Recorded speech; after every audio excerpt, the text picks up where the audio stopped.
from weekend football game ni PJ and timing kay some break naman for the coming week. So nag-decide ta na magstay na lang sa Davao. And hi mayong adlaw. Kinda late but i-share gyapon nato atong ganap last sem break. So right after sa game, need dahil may padulong og turil.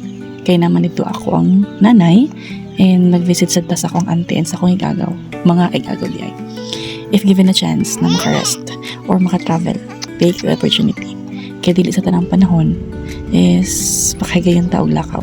Pero sa ako ang case kay murag halos every week naman ang laag or ang lakaw, 'di ba? Since last year pa man or bisag walay football game, nag-travel jud ta. Kung saan mong guding layo tong pamilya, dili man pud pwede nga dili nato sila doon, 'di ba? And the next day is na-visit na pud mi sa kuang manghod nga nasa Digos since Preggy sad ang wife and nanasad may kaming baby boy. Di ba excited na ako? So gihatod mi sa kuang manghod.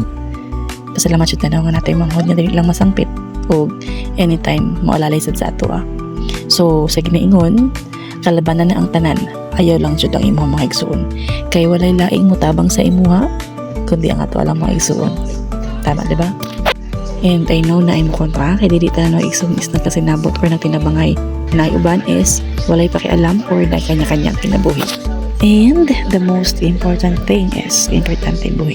Charlotte. We have different struggles, different problems.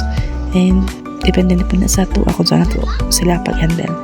Bonus na lang kung naing malalay sa ato. And salamat sa mga nag-alalay.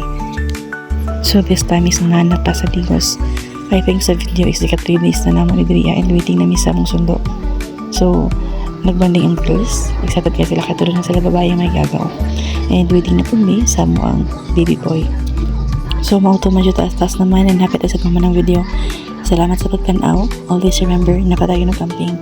And totoo dito maka voice over kay medyo busy naman ta. Nanatagin natin man na baby. And hindi na po ta mabakante permit. Pero salamat sa mga nagtanaw. Padayon.